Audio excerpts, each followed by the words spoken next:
said, there are 47,000 people on it. There are 800 American citizens. This list exists specifically to keep people safe. And as I said, I think the millions of people who boarded a plane, in the last 3 weeks for the holidays, or might be getting on a plane here in Columbus today, or up in Cleveland, or down in Cincinnati, or anywhere else, are glad that that list exists, so that there are precautions that can be put in place to keep people from coming in harm's way with suspected terrorists. Yeah, but I guess the objection would be, their worry is that if I'm on the fly list, I don't know it necessarily, but then when I go to buy a gun, they're like, oh, sorry, you're on the no-fly list, you can't buy a gun. And they're like, oh, I'm on the no-fly list. And then they're tipped off that the federal government's looking out for them. What do you say to that? I think if the government knows who these people are, so, I think that what I've laid out today puts the safety of Ohioans first, and that's what I support and endorse. So would you say this is different than calling for a ban on guns for people on the watch list? Yeah, rather than the no-fly list? Because I think that might be kind of what Jeremy's talking about too, where if you go to try to fly a plane, you find out that you can't, then you're tipped off that you're on the no-fly list.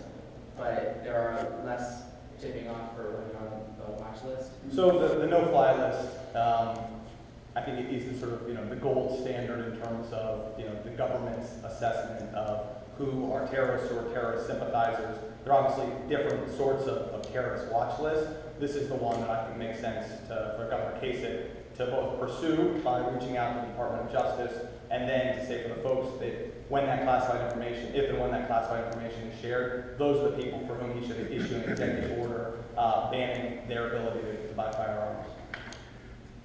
The two people in California, didn't somebody else buy the firearms for them? What's going to stop a terrorist who wants a firearm from just getting a firearm regardless of what this may do? Yeah, so I think this is a really important point. I think the president has made this, other folks that endorse, and I think one thing I just want to emphasize, I would challenge anybody to say that this is not complete common sense, that we're going to take steps that we can, reasonable steps, to keep assault weapons and explosive devices out of the hands of terrorists. Right? I would find it challenging for someone to say otherwise. No matter what, we will not be able to prevent every mass shooting. We will not be able to prevent every terrorist attack. The fact that we can't do everything is no excuse for doing nothing. And so far, that's what we've seen way too much of from Congress. Why can't the Justice Department now, without the governor being proactive, just hand over these names? I mean, what's stopping it? I mean, to the best of my knowledge, and to the best of probably the knowledge of the folks in this room, that hasn't happened yet. So again, we've seen two governors take the initiative, and I think it would be not fulfilling his duties to keep the people of Ohio as safe as possible from a possible terrorist attack, for the governor to not be proactive in doing this and reaching out to the Department of Justice. I suppose there's a chance you could be right that that's already happening, but that's not known today. No, but I mean, could the Justice Department just, without him asking, just say, okay, we decided to release these names to all the governors so that if they want to take steps, they can? Well, it's classified. I mean, that's the point, is that there would have to be, the administration would have to agree to declassify or to come up with some protocol that would allow these names to be shared. In other words, they can't just do it on their own, it says. Does that end? Why aren't you calling him the U.S. Justice Department? Why are you calling it Kasich? Why can't you just call him the U.S. Justice Department? Well, right, that's why I'm wondering kind of the other end. Look, I think I'm an Ohioan, John Kasich is my governor. So look, I think if obviously having the appropriate protocols for sharing classified information, that needs to be developed. I'm assuming it exists at some level because the Senate, although people like Rob Portman prevented it from being passed, it could have been passed. So look, I think having those protocols in place and sharing it across all 50 states absolutely would be smart policy.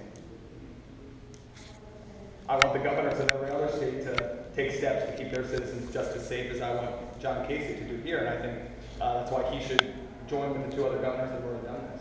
And the other point, Jim, even if the Justice Department did declassify those on their own, you'd still have to have an executive order by the governors to keep those people from buying guns in these states, right? So look, I mean, obviously, I'm an Ohio citizen. I'm also running for the United States federal perch in Ohio, so that's why I'm here talking about Ohio today. But the reality is, what not just average citizens don't know, but what law enforcement officials who are charged every day, and the highest elected officials in our state, like the governor, we don't know how many of those 800 people are Ohioans. How far have these other governors reached? Have they gotten far at all as far as getting what they calling for? My understanding is that the request is out there and we don't yet know the result. If you go on our